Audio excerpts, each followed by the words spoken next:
नमस्कार साथियों, कैसे हैं आप सब। जैसा कि आपको पता है, आजकल बहुत चर्चा में चल रहा है नारकोटिक्स से रिलेटेड मामले। पहली बार इसको तूल तब मिला था, पहली बार ये चर्चा में तब आया था जब सुशांत सिंह राजपूत की मौत हो गई थी और ये कंट्रोवर्सी थी कि ये सुसाइड है या मर्डर है। और उसमें कुछ ड्रग्स और ड्रग्स से रिलेटेड डीलर्स और उनसे रिलेटेड बातें निकल कर आई थी और इन्वेस्टिगेशन में ड्रग्स का बॉलीवुड कनेक्शन निकल कर आया था। बहुत सारे लोगों ने बहुत तरह के आरोप लगाए। एनसीबी लगातार अपना काम कर रही है और ये जो है इन्वेस्टिगेशन कर रही है, जिसका full form narcotics control bureau है। इसका काम है नारकोटिक ड्रग्स। नारकोटिक ड्रग्स मतलब ऐसी दवाएं होती हैं जो नशीली दवाएं हैं। इसके लिए हिंदी में शुद्ध शब्द है स्वापक औषधि। जो लॉ के स्टूडेंट सुन रहे हैं वो जरूर इस बात को ध्यान रखें, अदरवाइज इसका मतलब समझें आप नशीली दवा। तो इसको खरीदना बेचना भारत में अपराध है, ऑफेंस है, और जिस कानून से ये रेगुलेट होता है उसे कहा जाता है एनडीपीएस एक्ट। एनडीपीएस का फुल फॉर्म होता है narcotics drugs and psychotropic substance act 1985। 1985 का ये कानून है जो आपको दिखाई पड़ रहा है यहाँ पर। मैं आज ये लेक्चर में क्यों लेकर आया हूं, वो इसीलिए कि लगातार लोग कह रहे हैं कि सर आप इस बारे में बात करें, क्योंकि एक कॉन्स्पिरेसी थियरी के बारे में भी बात चल रही है। आप समझिएगा, जब कभी देश में कोई सेलिब्रिटी या सेलिब्रिटी से रिलेटेड व्यक्ति या नामी व्यक्ति किसी काम में इन्वॉल्व होता है या कोई धर्म विरोधी बातें चल रही होती हैं, तो ऑफेंस के साथ साथ साइमल्टेनियसली कॉन्स्पिरेसी थियरी भी अपनी जगह ले लेती है। कुछ लोग कहते हैं कि ये कॉन्स्पिरेसी है, अलग अलग तरह के सबूत लेकर आए जा रहे हैं। अलग अलग राजनीतिक पार्टियां जो हैं वो प्रेस कॉन्फ्रेंस कर रही हैं, आप ये सब सोशल मीडिया पे देख रहे होंगे। कुछ लोग बता रहे हैं कि आर्यन खान इनोसेंट हैं और कुछ का कहना है कि इतनी कम उम्र में उसके साथ में ऐसा बर्ताव नहीं होना चाहिए, और विभिन्न तरह की बातें चल रही हैं। कुछ कह रहे हैं कि इसमें जो है बीजेपी इन्वॉल्व है, कुछ कह रहे हैं कि ये पूरा पॉलिटिकल मामला है। लेकिन मेरी समझ ये कहती है कि जब कभी किसी पर कोई आरोप लगा है, अक्यूजेशन लगा है, तो कोर्ट को और कानून को अपना काम करने देना चाहिए। देश की न्यायपालिका पर हमें विश्वास करना चाहिए, अदरवाइज फिर देश चलेगा कैसे। अगर हम नियम कानून को माने नहीं, जुडिशरी पर विश्वास न करें, तो नियम कानून के बिना देश चलेगा कैसे। किसी एक पर तो विश्वास हमें करना पड़ेगा, और आप ये विश्वास करके चलें कि एनसीबी और न्यायालय अपना काम ठीक ठीक कर लेंगे। और अगर ये ठीक नहीं कर रहे हैं तो भी हाई कोर्ट और सुप्रीम कोर्ट बैठे हुए हैं जो इन सभी पर नकेल कसने के लिए तैयार हैं। तो सभी तरह की कॉन्स्पिरेसी थियरी के परे कि क्या हो रहा है क्या नहीं हो रहा है, सुनील शेट्टी ने क्या बयान दिया है या सलमान खान ने क्या किया, ये सब आप देख रहे होंगे। मेरा काम सिर्फ इतना बताना आपको है कि कौन से कानून से ये रेगुलेट होगा, कौन सी धाराएं लगी हैं, ये कानून है क्या। क्योंकि ये प्लेटफॉर्म किसी भी कॉन्स्पिरेसी थियरी को हवा देने के लिए तो बिल्कुल नहीं है। ये प्लेटफॉर्म जो आपने और हमने सजाया है, इसका काम केवल और केवल लीगल अवेयरनेस को बढ़ाना है। तो सबसे पहली बात तो मैं आपको सारे सोशल मीडिया प्लेटफॉर्म से हट के बता दूं कि ये एनडीपीएस एक्ट क्या है, आप ये भी तो जानें।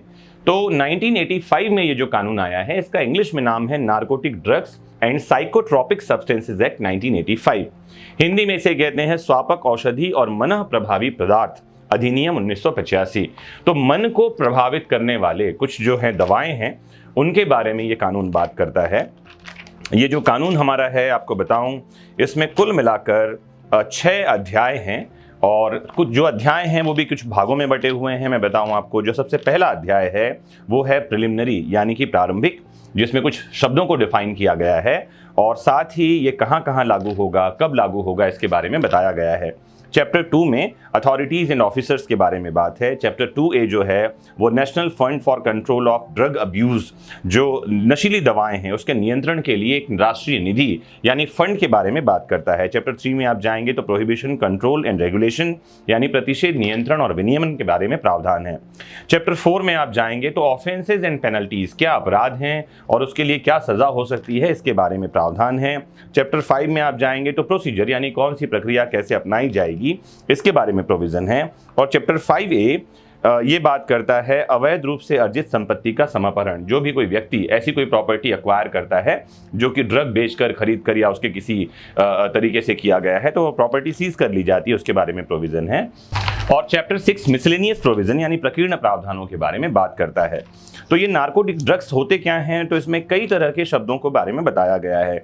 सबसे पहली बात तो ये है कि एक शब्द इसमें आता है कैनबिस, जिसे हैम्प कहा जाता है। इसमें कौन कौन सी चीजें आती हैं, इसमें आता है चरस, इसमें आता है गांजा, ये दो इसमें आते हैं, और कोई भी मिक्सचर जो इनको मिलाकर बनाया गया है या कोई ड्रिंक बनाया गया है। एक कैनिबस प्लांट के बारे में बताया गया है, कैनिबस वंश का कोई पौधा है वो इसमें आता है। फिर इसमें कोका के बारे में बात है, जिसको आम बोलचाल में कोकेन के नाम से आप जानते हैं। ये कोका की पत्तियों से बनाया जाता है, कोका लीफ से बनाया जाता है, और कोका लीफ क्या है इसको भी यहाँ डिफाइन किया गया है। फिर आप जाने कोका लीफ, कोका प्लांट, इन सब के बारे में यहाँ पर में बात की गई है। फिर कुछ और शब्द इसमें बताए गए हैं, मैं आपको बताऊं, जिसमें कि फिर सेक्शन 2 के सबसेक्शन 15 में अफीम यानी ओपियम को डिफाइन किया गया है, और अफीम से ओपियम पॉपी यानी अफीम पोस्ट बनता है, इसके बारे में भी इसमें बताया गया है आपकी जानकारी के लिए। तो ये कुछ नार्कोटिक ड्रग्स हैं जिनको हम कहते हैं स्वापक औषधि, नशीली दवाएं, और जिसके बारे में ये पूरा का पूरा कानून बात करता है। और नशीली दवाओं का सेवन जो है वो बिल्कुल भी सही क्यों नहीं माना जाता बताऊं? क्योंकि ये मन को खराब करता है और मन के साथ साथ शरीर को भी कमज़ोर करता है। अगर देश का युवा नशीली दवाओं के सेवन में लग जाए, ड्रग अब्यूज़ में लग जाए, तो वो उस युवा राष्ट्र निर्माण में तो काम का नहीं रहेगा, वो अपने परिवार के भी काम का नहीं रहेगा। तो ऐसी चीज़ों को खरीदना, रखना, प्रिपेयर करना, बेचना, उसका उपयोग करना तक पनिशेबल ऑफेंस है आपकी जानकारी के लिए।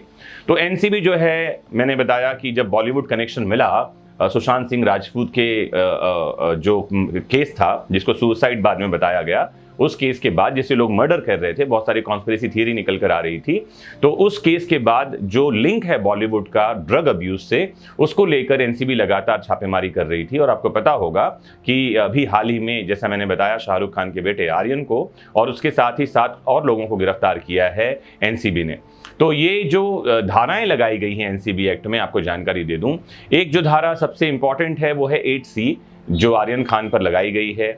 एक धारा लगाई गई है 20B, और धारा 27 भी उसमें लगाई गई है।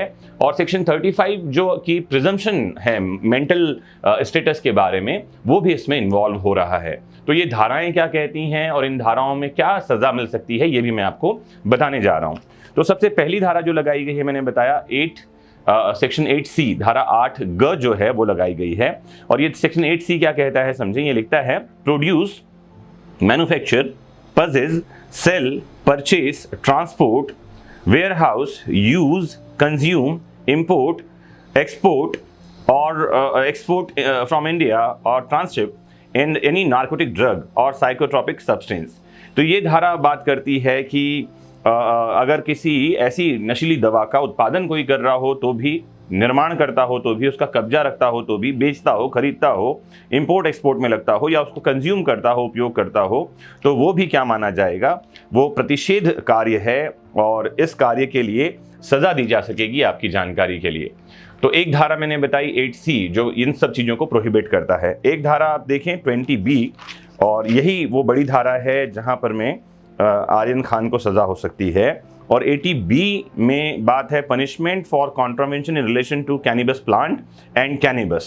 ये जो कैनिबस है, कैनिबस के लिए आम बोलचाल में क्या शब्द है मैंने बताया, उसमें कैनिबस में क्या क्या आता है थोड़ी देर पहले ही मैंने आपको ये जानकारी दी। अगर आप कैनिबस के शब्द को देखें तो इसमें चरस, गांजा, ये दोनों ही आता है।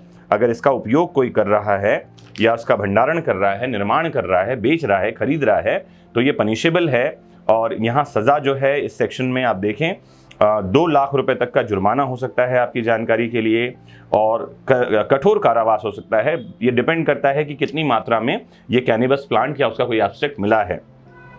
तो अगर थोड़ी मात्रा में मिला है तो 1 साल तक की सज़ा हो सकती है, 10,000 रुपये तक का जुर्माना हो सकता है।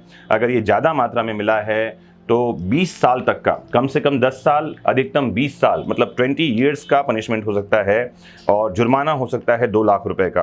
अब वो कम मात्रा या ज़्यादा मात्रा, जो ये शब्दावली यहाँ पर लिखी है, स्मॉल क्वांटिटी और कमर्शियल क्वांटिटी, 2 शब्द यहाँ लिखा हुआ है। तो ये स्मॉल क्वांटिटी या कमर्शियल क्वांटिटी क्या है, ये कोर्ट डिसाइड करेगा कि वो खरीदने बेचने के लिए लाया गया था या उसको सिर्फ उपयोग करने के लिए लेकर आए थे। और अगर ऐसी कोई बात है तो सज़ा मिल सकती है, मैंने बताया 20 साल तक का कारावास हो सकता है, जो अपने आप में बहुत बड़ा है। फिर एक सेक्शन और इम्पॉर्टेंट है जो यहाँ लगाया गया है, सेक्शन 27। यह है punishment for consumption of any narcotic drug और साइकोट्रॉपिक सब्सटेंस। किसी स्वापक औषधि या मनः प्रभावी पदार्थ के उपभोग के लिए दंड है यहाँ पर में। तो अगर किसी ने ऐसे किसी नशीली दवा का उपयोग किया है तो सिर्फ उपयोग करने के लिए 1 साल तक का कारावास हो सकता है, 1 ईयर का इम्प्रिजनमेंट है, और ये जो है 20,000 रुपये तक का जुर्माना यहाँ हो सकता है। आपकी जानकारी के लिए ये भी आप जानकारी में रखें।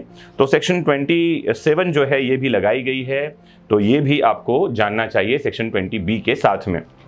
मतलब मुश्किलें बहुत बड़ी हैं अगर सबूत मिलेगी तो। दूसरी बात यह है, आपको ये पता होना चाहिए और कि जमानत के लिए कोर्ट में मामला गया था, उस पर बहस भी हुई कोर्ट में, और कोर्ट ने जो है जमानत की अर्जी खारिज कर दी है, आपको पता होना चाहिए, और रिमांड पर भेज दिया है। आपको एक बात बता दूं, कोर्ट कभी भी जमानत की अर्जी तब खारिज करती है जब कोर्ट को प्राइमा फेसी मतलब प्रथम दृष्टया मामला दिखाई पड़ता है कि ये बन रहा है। तो कोर्ट को ये दिखाई पड़ रहा होगा कि ये मामला बन रहा है, और इसीलिए कोर्ट ने आर्यन खान को भेज दिया है कस्टडी में, और उसकी रिमांड ली गई है जहां उससे पूछताछ होगी और उससे जुड़े लोगों की बात होगी। बहुत तरह की बातें निकल कर आ रही हैं, आप सभी पर ध्यान रखें और अब देश की कानून व्यवस्था पर विश्वास करते चलें। अगर ये विश्वास हट जाएगा तो सारा व्यवस्था चरमरा जाएगा। आपको मैं ये बता दूं, सच्चाई क्या है, सरकार की ये जिम्मेदारी है, सच्चाई क्या है निकलकर हमारे और आपके सामने आनी चाहिए। किसी भी तरह की कॉन्स्पिरेसी थ्योरी को एक लाइन में न देखें। जो भी जिम्मेदार हैं, अगर मान लेते हैं कि ये मामला फैब्रिकेट किया गया है, हमको भी नहीं पता, भाई तो इन्वेस्टिगेशन के मामले पर है, हम किसी यूट्यूबर को या किसी न्यूज चैनल को सुनकर के अपनी राय न बनाएं। इसलिए मैंने कहा मैं उस बारे में कोई भी राय अपनी नहीं बता रहा, मैं सिर्फ आपको कानून के बारे में जानकारी दे रहा हूं। राय क्यों नहीं बनाई जाएगी? क्योंकि मामला सब जुडिस है। सब जुडिस का मतलब होता है ये मामला जो है कोर्ट के अधीन है, और राय बनाना कोर्ट या विशेषज्ञ का काम है, जो कि फैक्ट पर बेस्ड होना चाहिए।